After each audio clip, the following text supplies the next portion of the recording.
Hi there. This is Greg McAfee. I wanted to talk today about restless leg syndrome. This is a condition that I was diagnosed with when I was 19 or 20 years old back in like 1993 or 1994 at Mass General Hospital in Boston. I did a couple sleep studies, saw a neurologist. What was his name? Can't remember it, but fairly highly respected. Guy up there in medicine. Anyways, I was also diagnosed with bruxism, which is grinding of your teeth, and I was diagnosed with social anxiety disorder and bipolar depression, and a host of other things. I was just having a real difficult time, chronic fatigue, hypersomnia. My life has been marred by just a lot of poorly understood chronic conditions. But today I want to focus specifically on restless leg syndrome. Okay, so God, I guess I should put on my glasses because I took notes and I can't read anything without them. From a distance anyways, and I don't want to be like, Okay, so restless leg syndrome, well, it's a global problem, but it's seems to be have higher prevalence or higher more people are have issues with this condition in North America and Europe, which is interesting. But in the United States, it depends on diagnostic criteria and symptoms and such. But I guess estimates it's anywhere from 5 to 15% of the American population today has it, whereas back in the early 1990s, it was really poorly understood, and there were really poor diagnostics, poor treatments. I saw a sleep specialist about a year ago at Loveless Hospital in Rio Rancho, New Mexico. Well, at a clinic affiliated with Loveless. And he laughed at a couple of the treatments I took, like Cinemet, which was carbidopa levodopa mix. He's like, they prescribed you that? I'm like, dude, it was 1993. But anyways, none of my treatments have ever been effective in relieving my symptoms with restless leg syndrome or a variety of conditions. It's our for various chronic conditions. We have just really, really poor treatments and poor understanding of the causes of these conditions, It's just interesting. And restless leg syndrome is believed to be a neurologically based condition where there is, well, I'll get into a little bit more of that in a little detail but later. But I want to say that the symptoms of restless leg syndrome were first recognized in the 17th century, in 1672. By Sir Thomas Willis in Britain, and he documented it, and he called it, I guess, an unquietness in the legs. That's interesting, huh? 1672. Well, it should be noted that by 1672, there was a lot of global movement on the seas, right? That in 1580, Roanoke was established in Virginia as the first colony in the United States, but it failed. And then in 1620 is when Plymouth was founded, which obviously was a little bit more successful. And then after that was Boston and such. And by 1672, when Sir Thomas Willis had noted an unquietness in the legs, there were several colonies in the New England, northeastern, or in the Americas, right? But particularly that New England, New York region, right? The northeastern of the United States areas.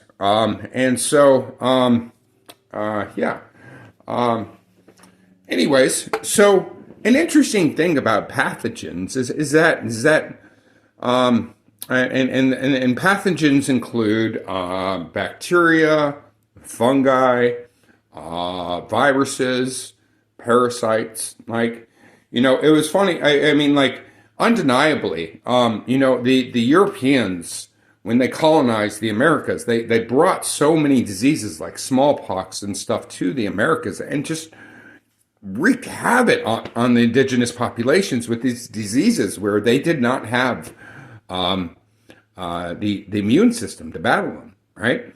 And then like there's the nefarious thing of where they intentionally introduced infected blankets and then, gave them to the indigenous populations for them to use and where they became sick.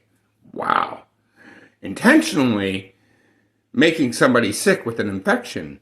Wow, that's beyond unethical. You would think in 2024, we would be beyond that, right? That we would have a higher level of ethics today, right? You would think. Anyways, let's fast forward to World War II, or just after World War II. In Sweden, there's a neurologist. His name was Ekbom. What was it? Carl Axel Ekbom. And I think it was around 1946 when he noted restless leg syndrome, and he was the first, I believe, to establish it as a neurologically based condition. And he, what's really interesting is that, well, one of the potential symptoms of restless leg syndrome is this feeling of creepy crawly things on your legs, right? And so you just have this urge to move, right? That's interesting, huh? Well, another interesting thing is that prior to, I believe the start of World War II, I don't know, is in the late 1930s, or somewhere around the cusp of the start of World War II. Well, Dr. Ekbom, also is associated with making delusional parasitosis a medical condition, but this one being psychiatric in nature rather than neurologically based in nature. Now, both of these conditions, interestingly, are associated with creepy crawly sensations on the skin. But you can't actually see anything there, huh? Isn't that interesting? Does that make you pause and think? Like, I wonder what's going on there. That's an interesting relationship and an interesting overlap. So, another thing about restless leg syndrome is that, one gets relief from movement, right? That's why it's restless leg, right? And so you're moving around and stuff, and it's typically worse at night in nocturnal hours, right? Oh, that's another interesting thing, right? And so, could we have restless leg syndrome? Completely wrong. Is modern medicine really as ignorant as Dr. Ekbom was in Sweden back in the World War II era? I don't think so. I think modern medicine is being disingenuous with us because I figured this out, and I'm not a genius. And while I do have a clinical background, I don't have a medical background. But I've connected the dots here. So, some of the factors that are associated with a person having restless leg syndrome is genetic predisposition. It runs in families. People of European ancestry are more susceptible than other people. There are lower rates of it in Asia and Africa. Then there's it's associated with iron deficiency, and it's associated with obesity and smoking. Now, on top of iron deficiency, it's associated with various other medical conditions, and kidney issues, peripheral neuropathy. I'm sorry, I'm having a hard time getting my mouth around words. Pregnancy makes you more vulnerable. Interesting, huh? So could the unborn fetus actually... It's not going to have a very developed immune system, is it? And Parkinson's disorder, well, that's associated with restless leg syndrome. Makes sense. Diabetes. Rheumatoid arthritis. Interesting. Fibromyalgia. Multiple sclerosis. stroke. So all these medical conditions, and then it's also associated with depression and anxiety and other mental health conditions as well. Strongly associated. So, you know, could we have the cause to it all wrong? That we don't have some sort of neurologically based disruption that Dr. Ekbom suggested back in the World War II era for either delusional parasitosis or restless leg syndrome. But could there actually be a pathogenic cause? Now, if there could be a pathogenic cause and somebody actually proved the pathogenic cause, then that would revolutionize medicine and science today, right? Or could people be so invested in the status quo in our current broken medical model that such a person with such insights would be ostracized and outcasted and stripped of everything? I don't know. It's an interesting concept there. There's an interesting thing about like parasitic worms and our visual processing system, right? As amazing as human eyesight is, like we rely on it tons because our eyesight is so developed. It's incredible. It's really remarkable. But it also has limitations. It doesn't process the entire light spectrum, right? So there are things that have that fall that are really real, but we don't actually see them with our own two eyes or even with glasses, right? So parasites are I mean you can check this with any animal. And how they choose a host and how they take advantage of various hosts, and they're remarkably adaptive. Like these things repopulate really quickly. They go through genetic mutations and then they change and adapt and evolve, and it's like bam, bam, bam, right? They're changing quick. Like they'll go through tons of generations really quickly, whereas it takes us 20, 30, 40 years to go through a generation, right? As human beings. So our evolution process is much slower. Our adaptive process is much slower. But interestingly, given that we are so reliant on our visual processing, but it has limitations and blind spots, then and that parasites are known to exploit their host vulnerabilities. Well, our over-reliance and confidence on our visual processing, could that have been evolutionarily taken advantage of, exploited? That could nature have said, well, if people can't see it, then we're going to be more effective in infecting people, right? Making people our hosts. Well, that's quite the concept, huh? And so, and are there other known worms like nematodes or parasitic worms or out there that are visually elusive? Yeah, there are. You can look at C. elegans as one prime example, which is a nematode, which is a roundworm. And it's highly studied in science, because it's a fascinating thing. It has a very,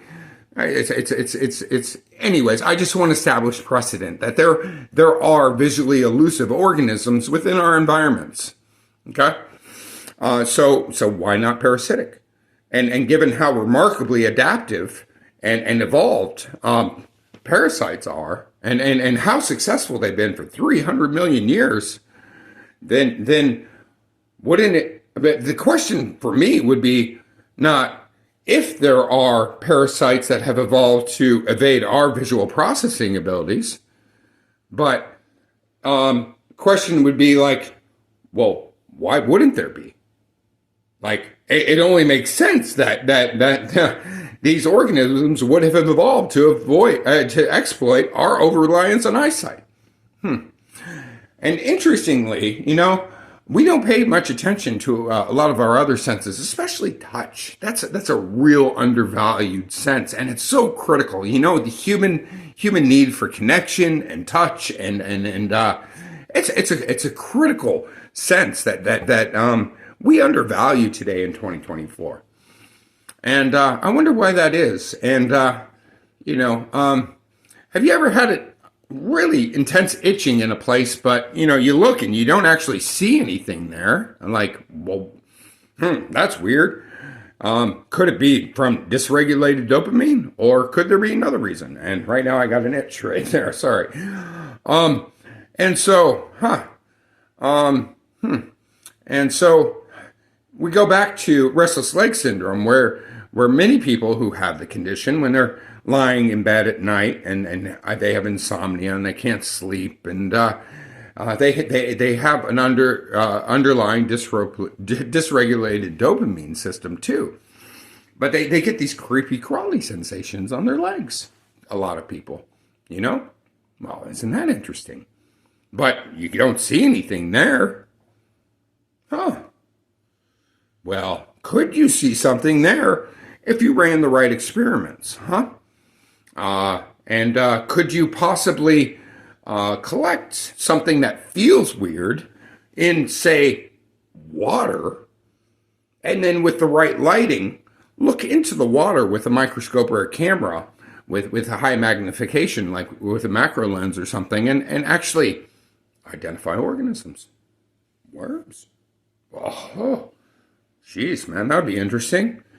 Or how about collect them in hydrogen peroxide?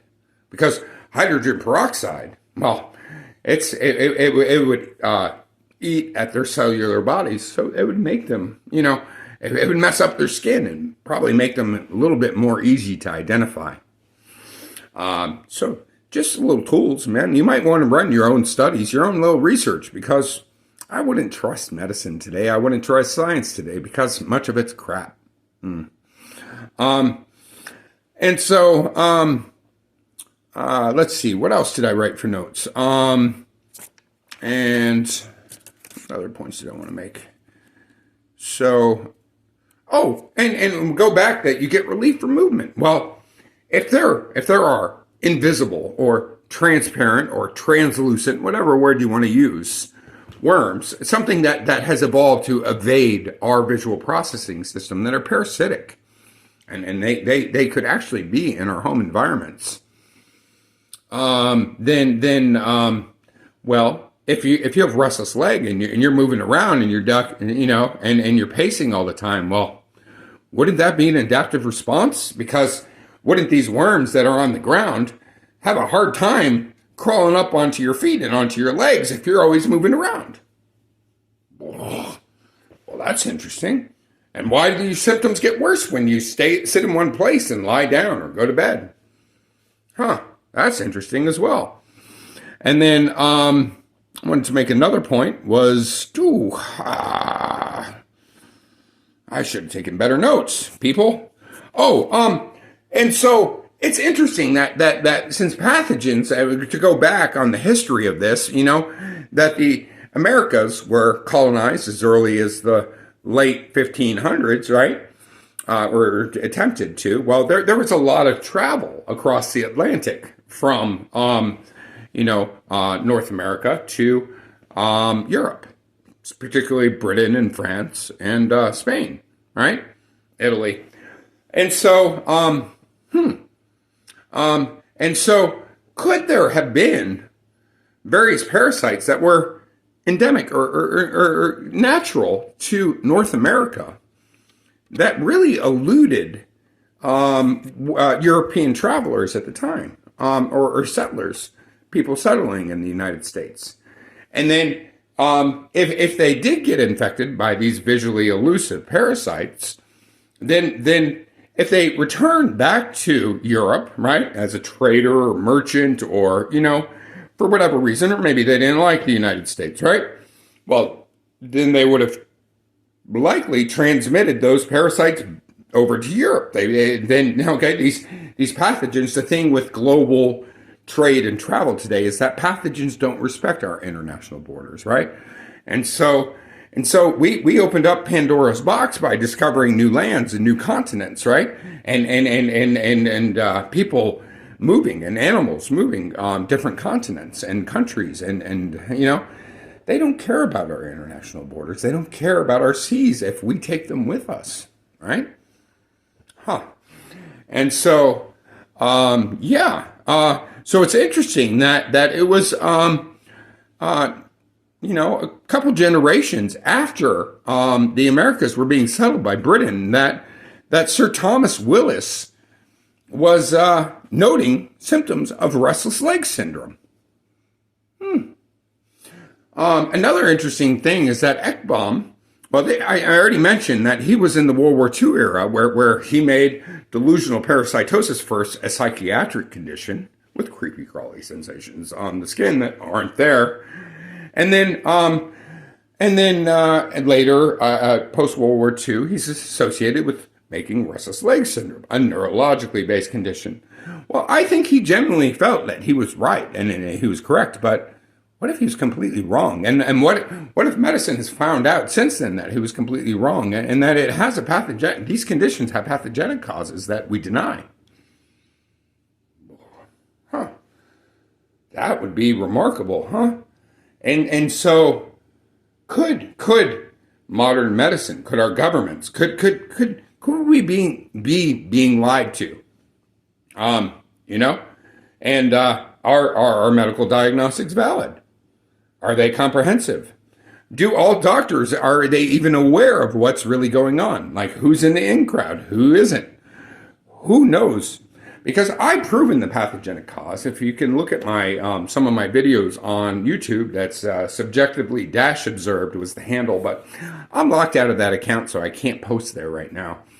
I also have some Rumble videos on Matchbox Sign, and then some Facebook stuff. And anyways, so I find it interesting that this prevalence rates are. The occurrence of restless leg syndrome is higher among European descent, people of European white descent, right?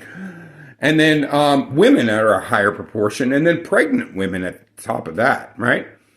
Well, it's when a woman's pregnant, she has her immune system taxed, right? Yeah, and the fetus is more vulnerable to infections, right? Yeah, so it makes sense. And then iron deficiencies, well, they're associated with all sorts of other parasitic infections like hookworm, right? So why not this worm? Well, I don't know. That's a good question to ask. And then peripheral neuropathy and Parkinson's, rheumatoid arthritis, fibromyalgia, multiple sclerosis. I'm not going to do all the homework here for you, but all those conditions I just listed, you might want to see if any of their symptoms mirror parasitic symptoms. Go ahead and look at the parasites that are well known and studied and say, hey, do any of these conditions have symptoms that mirror chronic untreated parasitic infections? And if they do, well, I think you should really do your homework, ladies and gentlemen. I would do it for you, but I'm running out of time. I'm running out of health. I'm hitting the end of the road here. And then what else was there that I was going to say? Diabetes. Well, we have a diabetes epidemic in the United States and across the world, but largely in the United States. That we didn't have juvenile diabetes in the 50s, 1950s and 40s in the United States. We just didn't. But we do now. And chronic illness, all these conditions I just listed to you are chronic illnesses that are poorly understood. And most of them are highly stigmatized, why is that? And they're really poorly underfunded in terms of research. Why is that? And why do the causes of all these conditions elude when we have made so many amazing medical advancements? How could the causes of all these conditions elude doctors and scientists today. Huh. Do you buy that? When doctors say, well, we don't know what's going on with you. Do you buy that? Huh? I don't. I don't buy that at all. I think we've made remarkable advancements, and I think we're being lied to. I think we're being lied to our faces. I know we are. I know I have been with my symptoms. And so that brings us to the point of motivation. Okay? Well, why?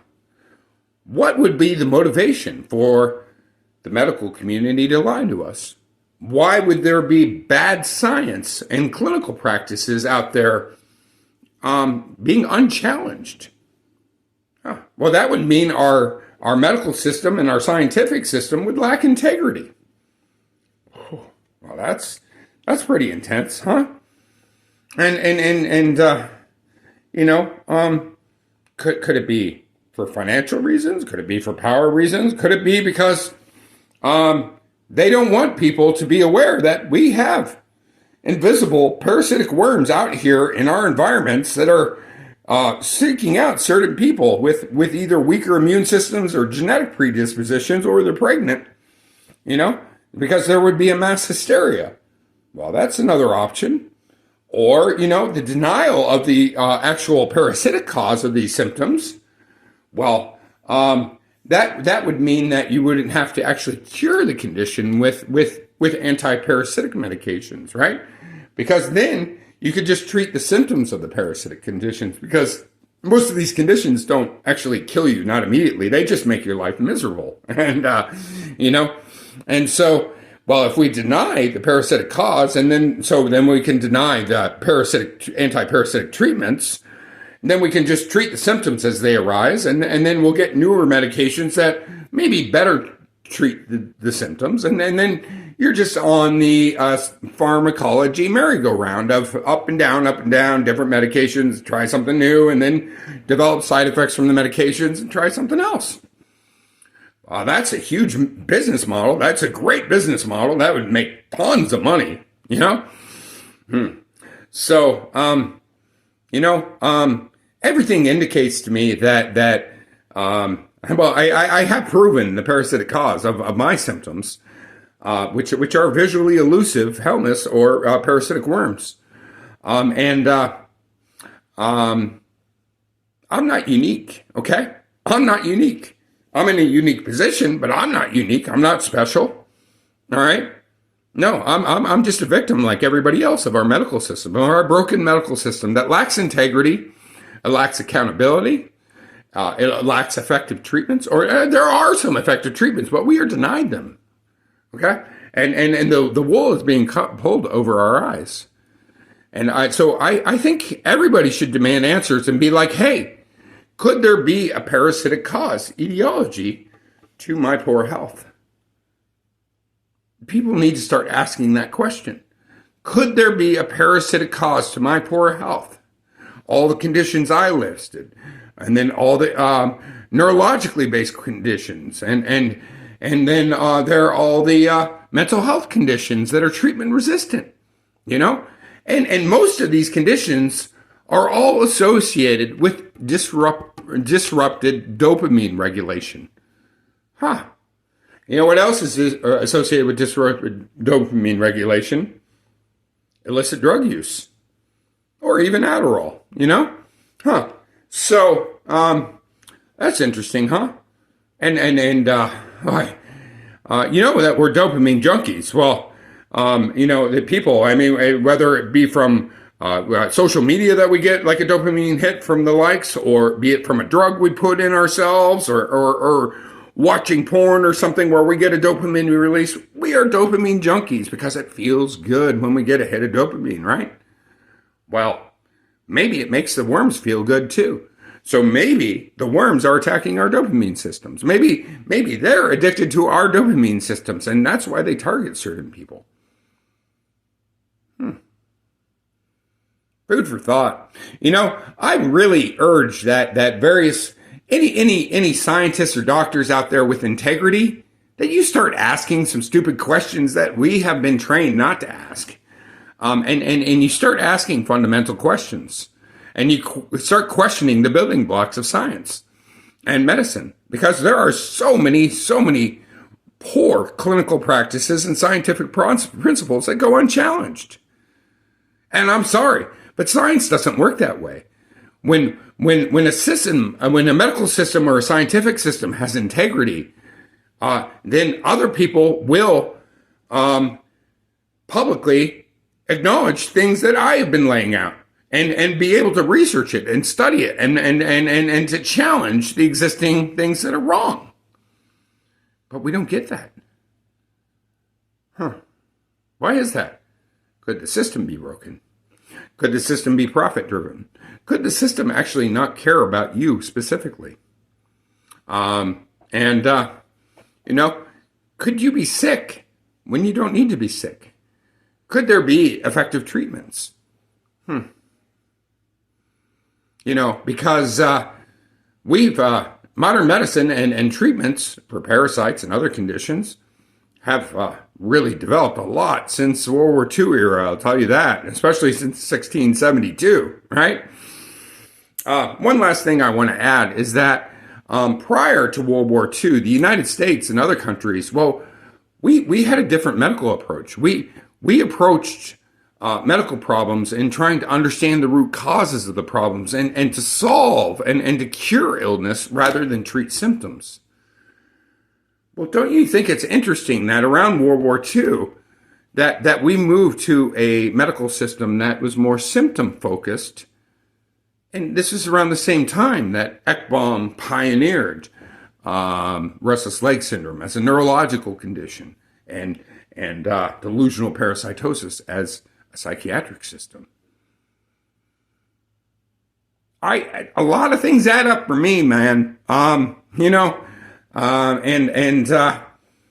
You really need to ask questions that most people are afraid to ask or won't even consider asking, because these questions are critical for the future of humanity, for the quality of your life, for the quality of your family's lives, your children's lives, the next generation's lives. Because as long as the bullshit perpetuates, and as long as we don't challenge those in positions of authority who are lying to our faces, then I don't see how humanity comes out on top on this, okay? Because until there is transparency and openness and honesty and communication from those in positions of authority or groups in positions of authority, from the CDC to the FDA to NIH, NIMH to WHO, it doesn't matter, man. That we need integrity. We need honesty, and we need a system that doesn't just assume honesty on a trust-based system, but we actually have things put into place to make sure that our medical diagnostics are comprehensive and accurate. Okay? And that our treatments are effective, and that we're not being lied to. Because I'm sorry, but you can't make a population chronically sick and continue to lie to them and for people not to be upset. And you should be upset if you're chronically ill or a loved one is chronically ill and has no answers, because we're not getting the truth. And again, what's the motivation? Who's benefiting from the current system? Is it for the good of humanity, or is it for the good of a few people? Well, that's conjecture on my end, but that's for other people to figure out. What I did was figure out, hey, there's bad science, and many conditions have parasitic causes that are denied. And so, go ahead and build off of my work, please, because I don't have the time or the health or energy to, and I just want to share this. So, on this holiest of Sundays, Easter Sunday, I just want to say, God bless, and I hope everybody is able to have fantastic family time and community time and friend time today, because that's what life is all about. It's about connection, and it's about being authentic and genuine with the people you love. And don't overlook that, because it's really a beautiful thing. Human connection is beautiful, and when we're denied of human connection, that's tragic. It's really tragic. Anyways, happy Easter.